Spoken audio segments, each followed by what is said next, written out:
Assalamualaikum warahmatullahi wabarakatuh. Bismillahirrahmanirrahim. Alhamdulillahirabbil alamin wassalatu wassalamu ala asyrofil mursalin sayyidina wa maulana Muhammadin wa ala alihi wa sahbihi ajma'in. Amma ba'd.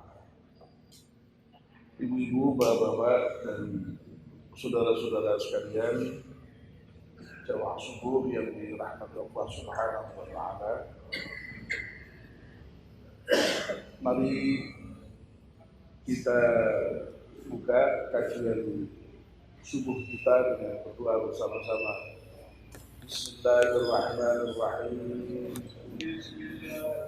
Asyhadu an la ilaha illallah wa asyhadu anna Muhammadar Rasulullah. Raditu billahi rabba wa bil Islam dinan wa bi Muhammadin nabiyyan wa rasulan. Rabbi zidni ilman nafi'an warzuqni fahman wa hukma wa alhiqni bis salihin. Amin. Alhamdulillah, kita panjatkan syukur kepada Allah Subhanahu wa taala yang pagi ini masih berkenan melimpahkan rahmatnya kepada kita semua, sehingga kita bisa hadir di masjid yang kita cintai ini untuk melaksanakan aktivitas rutin kita di pagi hari ini. Di setiap pagi maksud saya, yakni sholat subuh berjamaah dan melakukan kajian Islam. Kita mohon kepada Allah Subhanahu wa taala semoga seluruh rangkaian ibadah kita di pagi hari ini diterima oleh Allah Subhanahu wa taala. Amin ya rabbal alamin. Kita masih melanjutkan kajian kita tentang doa memohon keselamatan. Doanya cukup panjang. Kita semua sudah familiar untuk doa ini, karena ini sering dibaca oleh para imam di setiap salat, dan bahkan saya yakin di antara bapak-bapak dan ibu-ibu sudah ada yang hafal. Mari kita mulai doa yang sedang kita kaji ini. Bismillahirrahmanirrahim. Bismillahirrahmanirrahim. Allahumma inna nas'aluka salamatan fid din wa afiyatan fil jasad wa ziyadatan fil ilm wa barakatan fil rizq wa taubatan qabla al maut wa rahmatan indal maut wa maghfiratan ba'dal maut. Allahumma hawwin alaina fi sakaratil maut wan najata minan nar wal afwa indal hisab. Kemarin kita sudah membahas poin yang pertama yang kita mohon di dalam doa ini, yaitu keselamatan di dalam agama. Pagi ini kita akan membicarakan bagian yang seterusnya, yaitu wa'afiatan fil jasad. Ya Allah, aku juga memohon kepadamu kebugaran, kesehatan dalam jasad kami. Jadi kita di samping memohon kepada Allah tentang keselamatan dalam hal agama, kita juga mohon kepada Allah kesehatan badan, kesehatan jasad. Kenapa ini? Jasad kok sampai kita mohonkan kesehatannya, afiahnya, keselamatannya juga. Iya, karena memang yang namanya kesehatan badan itu juga menjadi salah satu modal di dalam rangka kita bisa beribadah kepada Allah dengan baik. Jadi oleh Allah Subhanahu wa taala kita ini hidupkan, diperintahkan untuk beribadah. Wa ma khalaqtul jinna wal insa illa liya'budun. Aku tidak ciptakan jin dan manusia kecuali hanya untuk beribadah kepada. Nah, untuk beribadah itu Allah memberikan modal kepada kita. Modal itu ya terutama badan kita itu sendiri. Karena yang namanya ibadah-ibadah di dalam Islam itu ya di antara faktor utamanya terkait dengan persoalan badan. Lalu yang kedua ada modal yang berupa harta.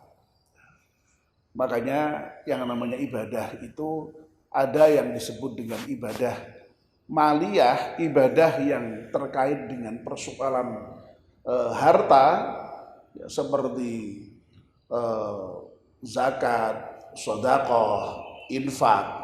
Ya, itu ibadah yang berupa maliyah, ibadah tapi dengan memberikan harta.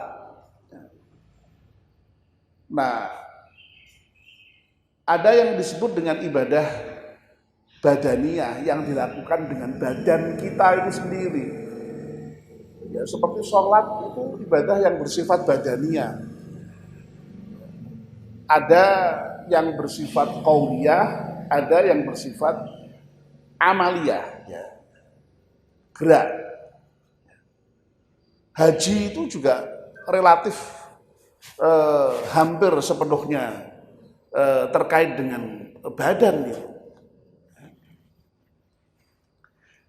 Nah, termasuk ibadah maliyah sekalipun ya, ibadah harta ini, kita untuk mendapatkan harta itu kan ya butuh bekerja. Untuk bisa bekerja itu ya lagi-lagi butuh yang namanya kesehatan badan. Nah, sehingga memang kesehatan badan itu sangat penting ya, di dalam agama kita Islam itu. Ya. Jadi dengan badan yang kuat itu, badan yang sehat itu, badan yang afiah itu, badan yang bugar itu ya, diharapkan bisa digunakan dengan sebaik-baiknya untuk tadi sebagai modal di dalam kerangka beribadah kepada Allah Subhanahu wa taala. Nah, dalam kerangka inilah maka doa itu menjadi penting. Sampai-sampai kemudian ya di dalam doa minta keselamatan ini ya termasuk keselamatan dalam hal badan kita, jasad kita itu juga kita mohonkan kepada Allah Subhanahu wa taala. Nah, saya sudah berulang kali menyampaikan bahwa memang yang namanya doa itu tentu saja bukan merupakan bagian yang terpisah dari usaha. Bahkan malahan doa itu mestinya menjadi sesuatu yang bersifat imperatif, bersifat direktif kepada diri kita sendiri. Ya. Ini sudah berkali-kali saya sampaikan, tapi tidak ada salahnya kita ulang kembali. Jadi kalau kita itu misalnya mohon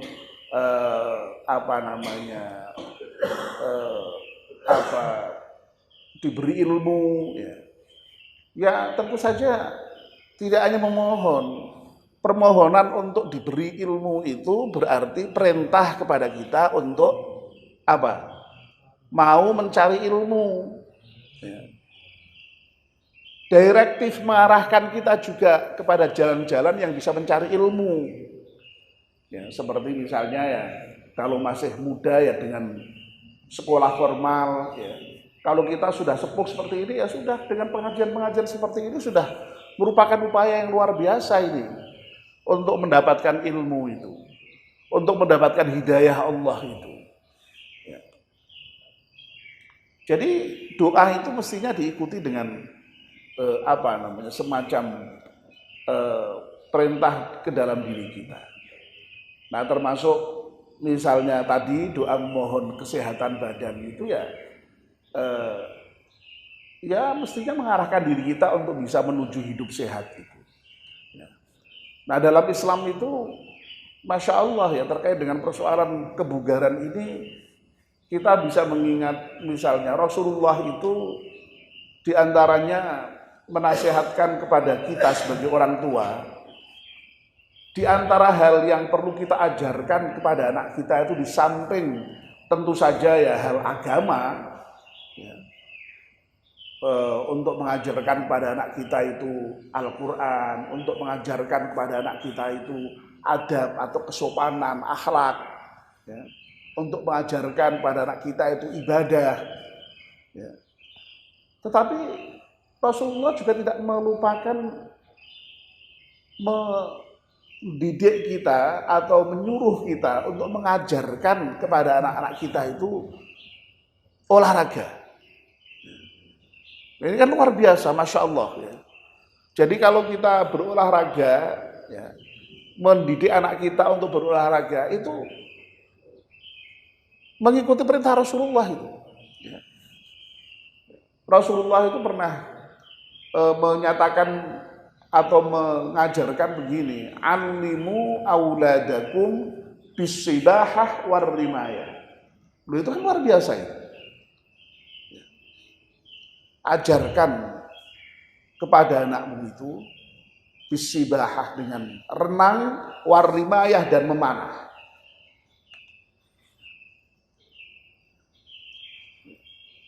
Ini kan luar biasa itu, olahraga. Diajarkan oleh Rasulullah SAW. Ya meskipun ini kemudian juga ada yang memaknai secara simbolis ya, tidak dimaknai secara literal, secara tekstual ya. Jadi Rasulullah itu mengajarkan renang dan memanah itu ya bisa difahami secara tekstual, literal ya, memang Rasulullah menghendaki supaya kita mengajari anak kita berenang itu ya, dan memanah itu. Tetapi bisa juga dimaknai secara simbolis. Kalau Rasulullah mengajarkan berenang itu, inti berenang itu kan supaya tidak bisa tenggelam. Jadi hidup ini kan penuh tantangan, hidup ini penuh rintangan, ya, penuh persaingan. Sejak awal itu Rasulullah mengingatkan kita harus mengajari anak kita berenang supaya apa? Anak kita tidak tenggelam, ya, supaya eksis, bertahan di dalam kehidupan ini. Ini bisa dimaknai secara simbolis seperti itu. Ya tidak salah. Memang berenang ya intinya memang tidak tenggelam. Lalu memanah apa memanah? Apa kira-kira Pak makna simbolisnya itu? Kok Rasulullah mengajarkan memanah itu? Apa Pak? Titis. Titis itu tepat sasaran. Jadi hidup ini ada tujuan, seluruh kegiatan kita ini ada tujuan, dan tujuannya itu supaya titis, supaya fokus. Jangan sembarangan, asal semua dilakukan. Ada hal yang harus dilakukan, ada yang baik dilakukan, ada yang boleh dilakukan, ada yang tidak boleh dilakukan. Makanya kalau ada hukum-hukum dalam Islam itu, makanya ada wajib, ada sunnah, ya, ada mubah, ada makruh, ada haram itu. Supaya kita dites tadi itu. Fokus itu. Bisa punya prioritas ya, yang memang harus diprioritaskan itu. Ini memanah ya. Diajarkan Rasulullah SAW. Sekali lagi makna simbolisnya kira-kira seperti itu. Nah, itu kan sekali lagi menunjukkan pentingnya olahraga tadi itu dalam rangka supaya badan itu bugar, badan itu sehat. Tapi persoalannya ya yang namanya badan kita ini kan tidak milik kita ya, milik Allah Subhanahu wa taala. Kadang-kadang memang kita itu sudah berusaha sekalipun ya yang namanya kalau sudah sehat itu kemudian lalu pasti kemudian bisa umur panjang. Yang olahragawan gagahnya itu sudah menjaga hidup kayak gitu ya, bisa saja kemudian lalu tidak sakit, bahkan lalu tiba-tiba mati ya banyak ya. Ini persoalan yang lain lagi ya. Itu persoalan terkait dengan ketentuan Allah yang lain lagi. Tapi bahwa upaya-upaya untuk menuju pada badan sehat, hidup sehat, bugar itu tentu saja diajar Rasulullah SAW. Nah, dalam kondisi tertentu ketika kita sakit itu pun juga diminta untuk kemudian berobat, mencari obat. Sampai kemudian dinyatakan likulli da'in dawa. Setiap penyakit itu ada obatnya. Ya, kalau misalnya sekarang kok belum ketemu penyakit tertentu itu ya belum ketemu saja. Mestinya ya justru itu memacu kepada para ahli, para dokter untuk bisa menemukan obat-obat yang bisa untuk menyembuhkan ketika kita sakit. Tetapi ketika kita sembuh dari sakit itu jangan lalu juga kemudian kita mengatakan ini yang menyembuhkan adalah dokter, ya enggak. Ya. Kita harus yakin bahwa yang menyembuhkan adalah Allah. Wa idza maridtu fahuwa yashfin. Masya Allah itu. Ya. Al-Quran itu mengajarkan kepada kita kalau kita sakit maka dialah Allah yang menyembuhkan sakit kita itu. Jangan kalau kita sakit lalu kemudian sehat lalu yang menyembuhkan dokternya, itu jangan. Jangan. Ya, itu harus hati-hati kita di dalam memanage hati kita sendiri terkait dengan persoalan-persoalan yang semacam itu. Kita harus yakin bahwa yang menyembuhkan adalah Allah. Dokter itu menjadi perantara Allah menyembuhkan kita. Kita mendapatkan pertolongan dari orang lain, jangan yang menolong orang itu. Ya. Yang menolong Allah lewat perantaraan orang tertentu. Jadi selalu kita cara berpikirnya itu senantiasa Allah, yang lain-lain itu kemudian menjadi perantara. Allah bertindak kepada kita dalam hal memberikan kesehatan, dalam hal menyembuhkan, dalam hal memberikan pertolongan dan lain sebagainya. Nah, ini yang kita harus pahami betul. Jadi kalau kita sakit ya berobat supaya bugar kembali. Wadini kok kemudian ya sudah berusaha, sudah menjaga, kok kemudian lalu ya Allah mentakdirkan lain, ya itu merupakan ya sudah ketentuan Allah seperti itu. Tapi sekali lagi kesehatan badan ini kita mohonkan betul dan kita upayakan untuk bisa kita miliki. Karena apa? Kita ulang, seluruh ibadah itu mensyaratkan kesehatan badan.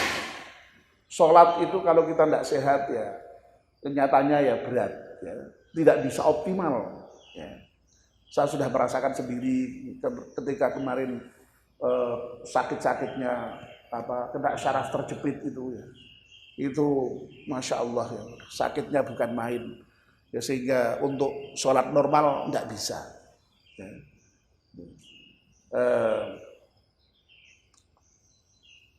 Apalagi misalnya ya berat, kecuali bagi orang-orang tertentu. Makanya Masya Allah saya terus terang saja merasa iri dengan Pak siapa? bukan Bapak Pak Rustamaji itu. Rosdarmaji ya, Rosdarmaji bukan Rustamaji. Ya Allah, sudah dalam kondisi seperti itu masih ke masjid. Wah, kalau saya belum tentu. Kalau saya mungkin belum tentu. Iri kan kita seperti itu. Masya Allah. Tapi sekali lagi, sebenarnya kalau sehat lebih enak lagi. Tapi ada juga orang yang sehat tetap tidak ke masjid. Nah ini ya. Jadi Masya Allah ya. Jadi tapi yang jelas butuh kesehatan. Haji juga begitu nanti. Ya. Butuh fisik, ibadah fisik, ibadah badaniah. Wong bagaimana yang kemudian di sana harus tawaf? Nah, kalau tawaf sekarang ini coba itu untuk tempat tawafnya itu sekarang diperluas dan itu tetap saja penuh. Nah kalau kita mendapat yang di ring paling luar, wah itu berat itu ya. Apalagi kalau kemudian nyatanya tidak dapat di situ. Ada yang tawaf kemudian di luar di masjidnya itu, baik di tingkat 1, tingkat 2 maupun tingkat 3 pada tawaf di situ. Ya. Belum lagi sa'i, Masya Allah. Jadi intinya semua fisik, ya fisik. Puasa juga fisik. Ya, puasa fisik. Nyatanya kita kalau fisiknya tidak kuat ya puasa menjadi berat. Sampai kemudian Allah membolehkan tidak puasa. Ya, meskipun boleh tidak puasa berarti kan ya tetap baik berpuasa. Kalau kita sehat kan lebih baik berarti. Jadi intinya itu.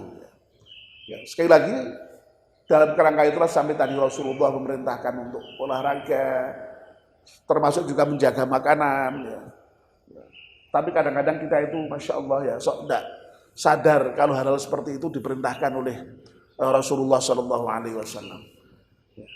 Saya juga iri seperti Pak Jazuli itu Masya Allah ya sudah pensiun, sudah sepuh. Setiap kali saya lihat sendiri beliau masih berlari. Wah, olahraganya tidak hanya jalan ya, berlari, masih itu basket ya. Iri saya ya. Nah orang seperti saya dengan Pak Seno itu ya kon olahraga, kon lari, jalan aja sakit Pak. Aduh ya, ini kadang-kadang sok repot jadi kita tahu manfaat kesehatan ya, tapi kadang-kadang dihadapkan juga dengan persoalan-persoalan yang sok kadang-kadang ya ada halangan-halangan. Ya semoga lah intinya ini saya sebagai ustadz ya harus menyampaikan apa yang diajarkan ya. Tapi dalam hal tertentu saya juga mengakui memang ya tidak mudah. Padahal ini sekali lagi Islam mengajarkan hal sampai seperti ini. Ya. Sampai kemudian ujungnya itu sampai Rasul juga pernah bersabda begini, al-mu'minul qawiyyu ahabbu minallahi minal mu'minid dhaif. Jadi seorang mukmin yang kuat itu lebih disukai oleh Allah ketimbang mukmin yang lemah. Nah, kuat dalam segala hal ya, kuat imannya, kuat ilmunya, kuat hartanya, ya termasuk kuat fisiknya. Ya. Sebab nanti kalau misalnya suatu ketika agama menuntut perang misalnya pada zaman Rasulullah dulu, kan dibutuhkan orang kuat. Mau seorang sakit malah tidak boleh Rasulullah untuk ikut berjihad. Orang sudah tua rentan tidak boleh untuk berjihad. Ini kan menunjukkan bahwa memang kebugaran fisik itu penting, makanya harus dilatih tadi. Ya. Yang tidak disukai orang mukmin yang lemah ya, lemah imannya, lemah ilmunya, lemah ya. Termasuk lemah fisiknya ya. Tapi sekali lagi kalau sudah memang kok ditakdirkan lemah ya kalau kita suruh protes pada Allah ya kita ya terima qanaah. Ya. Tapi Allah lebih senang seperti itu. Ya. Tapi sekali lagi memang usaha dan doa itu juga tidak segala-galanya. Ya. Allah ya ada orang yang sudah menjaga lalu tiba-tiba tadi ya sakit. Kalau tidak salah dulu saya pernah mengikut apa yang disampaikan Pak Hamid ya, ketika beliau dulu kena musibah yang kebakaran itu ya, gitu ya. Saya itu Pak perasaan sudah menjaga ya, kesehatan dari segi ini dan segi. Ternyata kalau Allah berkehendak itu ya Allah memberikan lewat jalan yang lain. Waduh, itu luar biasa itu apa yang diungkapkan Pak Hamid itu. Ya. Ada satu lagi yang dulu sering saya kutip itu dari Pak Hamid itu. Ya. Meskipun toh obat Pak, saya sudah diobati macam-macam itu Pak. Saya yakin bahwa yang menyelamatkan saya itu adalah doa. Tahu obat itu bisa saja salah, tapi dengan doa itulah, doa para jamaah, para ini saya merasa kemudian Allah memberikan kesembuhan kembali kepada saya. Dulu Pak Hamid kan pernah ya dia gerah yang agak serius itu. Itu juga sering saya kutip dulu itu. Jadi obat bisa salah, tapi kalau doa insya Allah tidak akan salah. Itu kata Pak Hamid masih ingat. Coba nanti dicek kembali kalau saya barangkali karena sudah lupa, kalau sudah lama. Baik, terima kasih Bapak. Ya, mudah-mudahan kajian subuh kita ini bisa memberikan tambahan ilmu kepada kita dan mudah-mudahan juga pada gilirannya bisa menambah kualitas iman dan amal kita. Amin ya rabbal alamin. Mari kita tutup dengan berdoa. Bismillahirrahmanirrahim. Wal 'asri innal insana lafi khusrin illa alladziina aamanu wa 'amilus shalihati wa tawassaw bil haqqi wa tawassaw bis sabr. Subhanakallahumma wa bihamdika asyhadu an la ilaha illa anta astaghfiruka wa atubu ilaik. Wassalamualaikum warahmatullahi wabarakatuh.